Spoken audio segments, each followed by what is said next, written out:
ನಮಸ್ಕಾರ, ನಾನು ಮಂಜುಳಾ ಪ್ರಕಾಶ್ ಅಂತೇಳಿ. ನಾನು BGS ಹಾಸ್ಪಿಟಲ್ಗೆ ಬಂದಿದ್ದೆ ಮಕ್ಳಿಯಿಂದ. ನಮ್ಮ 350 ರೂಪಾಯಿ ಸ್ಕೀಮಲ್ಲಿ ಇಬ್ಬರೂ ಬಾಡಿ ಚೆಕಪ್ ಎಲ್ಲ ಮಾಡಿಸಿದ್ವಿ. ಆವಾಗ ನಮ್ಮ ಯಜಮಾನ್ರಿಗೆ ಕಣ್ಣಿನ ಪೊರೆ ಇದೆ ಅಂತ ಹೇಳಿದ್ರು.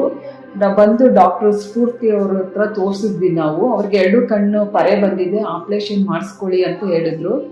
ಆವಾಗ ಒಂದು ಆಪ್ರೇಷನ್ ಮಾಡಿ 15 ಡೇಸ್ ಬಿಟ್ಟು ಇನ್ನೊಂದು ಆಪ್ರೇಷನ್ ಮಾಡಿದ್ರು. ಇವಾಗ ಅವರು ತುಂಬ ಚೆನ್ನಾಗಿದ್ದಾರೆ, ಚೆನ್ನಾಗೂ ಕೆಲ್ಸಕ್ಕೆ ಹೋಗ್ತಾ ಇದ್ದಾರೆ. ಆದರೆ ಹಾಸ್ಪಿಟಲಲ್ಲಿ ಮಾತ್ರ ತುಂಬ ಕ್ಲೀನ್ ಇದೆ, ತುಂಬ ಚೆನ್ನಾಗಿ ನೋಡ್ಕೋತಾರೆ. ಪೇಷಂಟ್ಗೆ 3 ಟೈಮು ಟಿಫನು ಊಟ ಎಲ್ಲ ಕೊಡ್ತಾರೆ. ಚೆನ್ನಾಗಿದೆ ಹಾಸ್ಪಿಟಲ್, ಕಮ್ಮಿ ಚಾರ್ಜೆಲ್ಲ ಇತ್ತು. ನನ್ನ ಹೆಸರು ಪ್ರಕಾಶ್ ಅಂತೇಳಿ. ಮಕ್ಕಳಿಂದ ಬಂದಿರೋದು ನಾವು.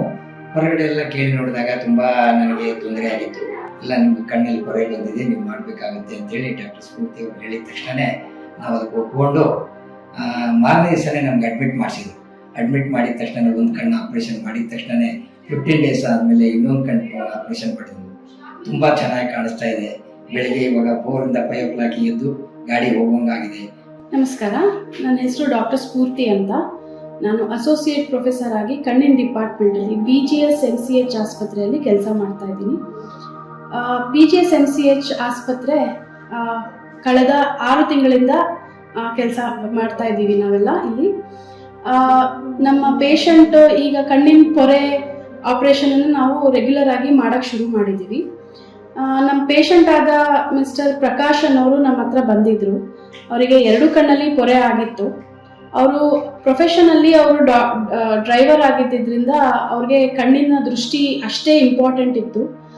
ಅವರಿಗೆ ನಾವು ಎಲ್ಲ ಎಕ್ಸ್ಪ್ಲೇನ್ ಮಾಡಿ ಅವರಿಗೆ ಒಂದು ಡೇಟ್ ಕೊಟ್ಟು ಆ ಡೇಟಲ್ಲಿ ಬಂದು ಆಪ್ರೇಷನ್ ಮಾಡಿಸ್ಕೊಳ್ಳಿ, ಆಪ್ರೇಷನ್ ಹೇಗೆ ಏನು ಎಲ್ಲ ಅವರಿಗೆ ಎಕ್ಸ್ಪ್ಲೇನ್ ಮಾಡಿದ್ವಿ. ಅವರು ಹಾಗೆ ಅವರು ಕೊಟ್ಟಿದ್ದ ಡೇಟಲ್ಲಿ ಬಂದು ಆಪ್ರೇಷನ್ ಮಾಡಿಸ್ಕೊಂಡ್ರು. 2 ಕಣ್ಣು ಆಪ್ರೇಷನ್ ಮಾಡಿಸ್ಕೊಂಡ್ರು. ಈಗ ದೃಷ್ಟಿ ಅವರಿಗೆ ಚೆನ್ನಾಗಿ ಬಂದಿದೆ. ಹಾಗೂ ಅವ್ರ ಮನೆಯವರಾಗಲಿ ಅವರಾಗಲಿ ಬಹಳ ಖುಷಿ ಪಟ್ಟಿದ್ದಾರೆ. ಕಣ್ಣಿನ ಪೊರೆ ಅನ್ನೋದು ತಕ್ಕ ವಯಸ್ಸಾದ್ಮೇಲೆ 50-55 ಆದಮೇಲೆ ಎಲ್ಲರಿಗೂ ಸರ್ವೇ ಸಾಮಾನ್ಯ. ಹಾಗಂತ ಅದನ್ನ ಹಾಗೆ ಬಿಡೋದಿಕ್ಕಾಗೋದಿಲ್ಲ. ನಮ್ಮ ದೈನಂದಿನ ಬದುಕಿನಲ್ಲಿ ಅದು ನಮ್ಮ ದೃಷ್ಟಿನ ಹಾಳು ಮಾಡೋದಕ್ಕೆ ತುಂಬಾ ದೊಡ್ಡ ಕಾರಣ.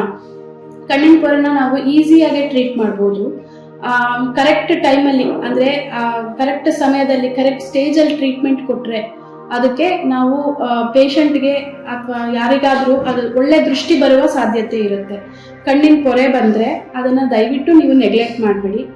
ನಮ್ಮ ಆಸ್ಪತ್ರೆಯಲ್ಲಿ ಎಷ್ಟು ಚೆನ್ನಾಗಾಗುತ್ತೋ ಅದೆಲ್ಲ ಆಧುನಿಕ ಇನ್ಸ್ಟ್ರೂಮೆಂಟ್ಸ್ ನಮ್ಮ ಹತ್ರ ಇದೆ. ಹಾಗೂ ನಾವು ಆಪ್ರೇಷನನ್ನು ನಿಮಗೆ ಮಾಡಿ ಕೊಡ್ತೇವೆ. 1-2 ದಿನ ಅಡ್ಮಿಟ್ ಆಗಬೇಕಾಗುತ್ತೆ. ರಕ್ತ ಪರೀಕ್ಷೆಗಳು ಮಾಡಿ ನಾವು ನಿಮಗೆ ಡೇಟ್ ಕೊಡ್ತೀವಿ. ಆ ಡೇಟ್ ಬಂದು ಅಡ್ಮಿಟ್ ಆದರೆ ಅದ್ರ ಮರುದಿನನೇ ದಿನವೇ ಆಪ್ರೇಷನ್ ಮಾಡ್ತೀವಿ. 1 ದಿನ ಇಲ್ಲಿ ಇರಬೇಕಾಗುತ್ತೆ, ಡಿಸ್ಚಾರ್ಜ್ ಮಾಡ್ತೀವಿ. ನೋವಿಲ್ಲದ ಹಾಗೆ ದೃಷ್ಟಿ ಪೂರ್ತಿಯಾಗಿ ಬರೋ ಥರ ನಾವು ನೋಡ್ಕೊಳ್ತೇವೆ.